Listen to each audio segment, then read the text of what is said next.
A popular YouTuber has been forced to pay $30 million and serve 5.5 years in jail. Who is it, and why is he facing such a severe penalty? Yeah, it was pretty much IPTV and taxes, and pretty much hiring the wrong CPA.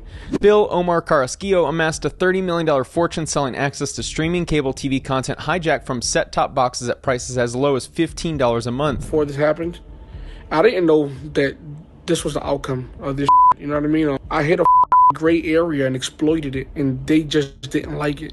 This is Omi in a Hellcat, who has a large following on YouTube and Instagram. This live stream was filmed on November 20, 2019 and seen by nearly 2 million people to date. They basically seized millions of dollars out of all my accounts. They took all the cash that I had laying around. They took all my jewelry.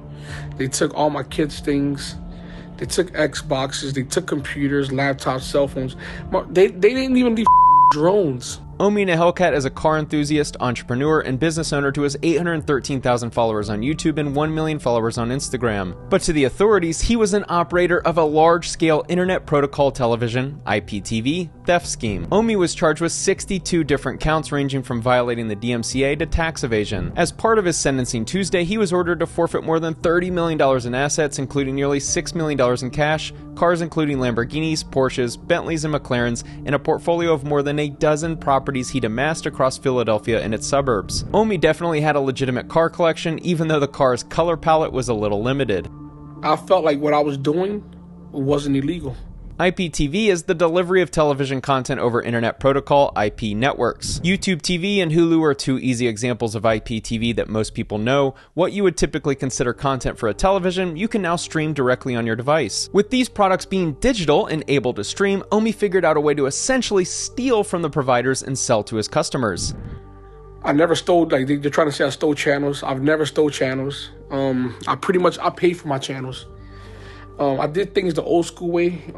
I used capture cards. He argues that he didn't steal anything, and this is where the gray area allegedly comes to light. Omi was able to leverage content that wasn't his to make a lot of money, and I don't want someone else to leverage your identity to make money, which is why I've partnered with Guardio, a super easy-to-use cybersecurity browser extension. Scammers have never been more prevalent, which is why it's important to protect yourself and your family. People who use Guardio are protected against phishing attempts, malware, malicious websites, pop-ups, and identity theft. As soon as you install Guardio, it will perform a health check to your browser and detect existing threats and tell you how at risk you are. After activating your subscription, you'll get a 7-day trial to remove these threats and enable their advanced technology, which works seamlessly in the background and blocks anything malicious. Earlier this month, Guardio published an article about a fake ChatGPT extension that hijacked credentials and was spread through Facebook ads. Guardio not only blocks these scams, but also has a research unit that proactively looks for security gaps to provide better protection. Guardio covers up to 5 family members at no extra cost and offers a 7-day free trial for premium features such as real-time threat removal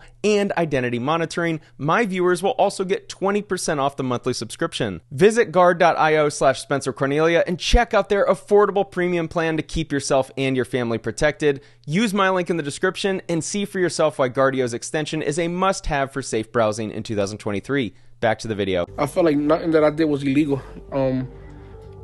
The Copyright Act states that, you shouldn't, like, it's just basically Hollywood. Hollywood can come after me. I didn't sell movies.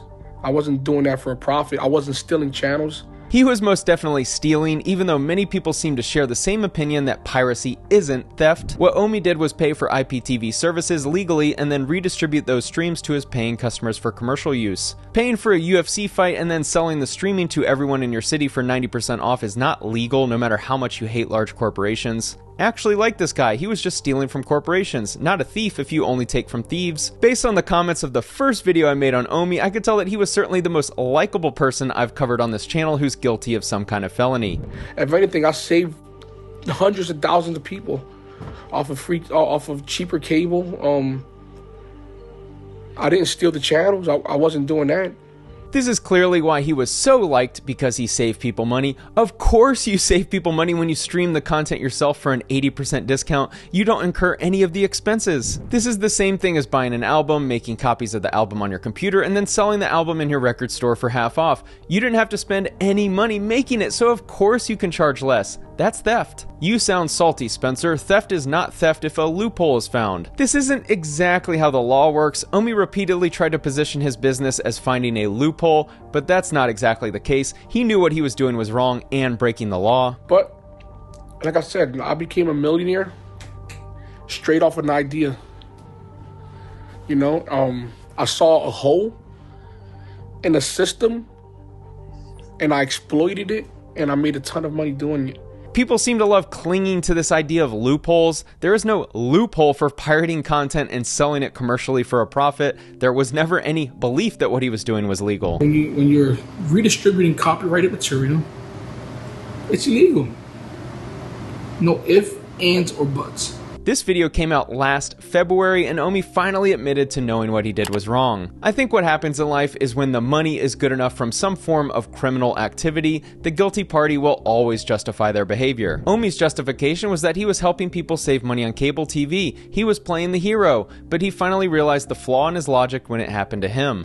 When I found out that someone was selling reloaded merchandise t-shirts, that shit bothered me. So imagine what a copyright holder has to go through. Like you're skimming off money off the top, and people may say, "Oh man, you selling now?" It's the truth. Is the truth. This is generally what happens once someone has the same behavior done against them. They realize what harm they were causing, and finally have some clarity on who they were harming. And let me tell you, when I started to feel guilty, I was watching Disney Plus, and I was watching Pixar.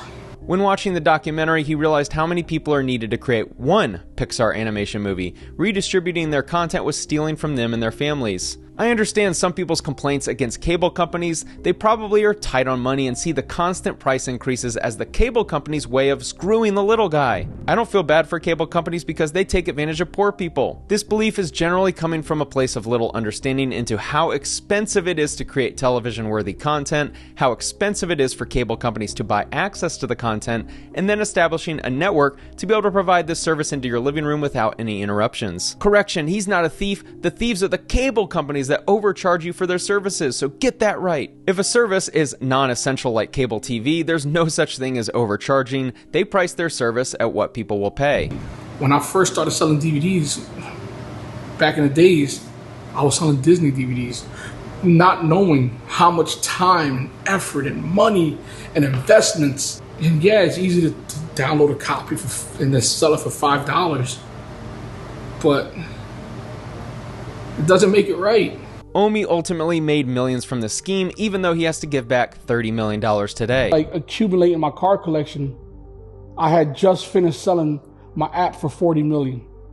I respect Omi a lot. He came from a rough background, and the odds of him becoming a multi-millionaire were far less than most people. He's also created other companies and invested in real estate, so he's not your typical thief that should be ostracized by society. Product of North Philadelphia, he was raised as one of 38 children. His mother was deported and died of an overdose when he was still a child. His father dealt drugs and trained Carrasquillo at age 12 to cook crack cocaine. But I have a hard time respecting him completely because making $40 million off piracy gives you the ability to invest that money and compound it before having it taken away. Omi posted this Instagram story today stating people have the story confused. They took everything in 2019. Anything I've obtained after is 100% legit. Only he will know his full story, but I know how this game works. You steal or scam for tens of millions of dollars, invest it all while you can, build up businesses and investments, and by the time the feds come knocking to seize all of it, you have already built other streams of legitimate income. He did not fight prosecutors' request that he pay nearly $11 million in restitution to the cable companies and an additional $5.7 million to the IRS for unpaid taxes. This isn't the only legal case he's fighting. Nike sued Omi and a couple others November 30th, 2022 for trademark infringement. If you were the judge in this case, do you think there's a chance Omi and this other guy Kai knocked off the Nike Air Jordan 1 highs? What about the Air Jordan 1 lows and the dunks? I can't believe the other defendant Kai literally stole the design of the Air Jordans and only replaced the Nike swoosh with a lightning bolt, and people think he's a legitimate shoe designer. Omi even copied the sole's design to a T. Omi sells his Air Jordan knockoffs on the website for his brand Reloaded. Even funnier is the lawsuit alleges that Kai and Omi have both admitted in interviews that they use the same manufacturer. This shoe, made in China, appears to be the exact shoe Omi sells. Omi clearly has a history of taking ideas or content from others and selling for a profit.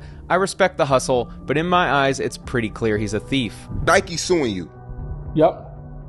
And they reached out to you months ago, right? No, bro. And then they went straight to suing. It's more so they're tired of, you know, of all these replica sneakers. I get what they're going through. Copying a billion-dollar brand's design exactly is generally a good way to get sued for copyright infringement. Yes, Omi has a lot of money, but he doesn't seem to consult with attorneys often. I think we made enough significant changes to not get sued. This seems to be a pretty easy case for anyone who can see this chart. Brah, to be honest, I like your videos, but Omi and the Hellcat a real one. You starting to look like a hater now, I'm just saying. Omi did a great job of presenting himself as the victim and the good guy in all of this. I have to give him credit because he's a thief, and that's one of the worst criminals to be, but he has a huge fan base that will justify his actions because he's a good guy. You keep voicing what you think, but what does the law actually say? Based on the numerous comments on my first video on Omi, it appears to me that many people don't understand that there's two elements of the law. To obey the letter of the law is to follow the literal reading of the words of the law, whereas following the spirit of the law means enacting the intent behind the law. Many people think there was a loophole with what Omi was doing because he said he found a loophole. There was never a loophole. Piracy is not legal, and redistributing cable companies' content for commercial profit is not legal in any sense of the law, whether it was explicitly written or not. A reasonable person would never conclude that what Omi was doing was anywhere close to legal. This commenter even states that he was offering people an honest price of what cable should be. When you don't have the expenses of the corporation, you can charge much less. You wouldn't have cable television if they started charging 50% of what they charge now, my friend. The only reason Omi could do that is because he was selling stolen goods. I could sell Air Jordans for $50 each if I stole an entire shipment out of the back of an 18-wheeler like I was the Fast and the Furious crew. A lot of people seem to think that I'm just defending big corporations. I'd use the same argument if someone was stealing intellectual property from a local artist just trying to pay their bills. Omi thought he found a loophole and convinced a lot of people of this mysterious loophole. There was no loophole in the first place, but Omi is the winner here because he turned the money he made into an investment empire. Despite the recent hearing, he'll have more money than he can spend. Thanks for watching.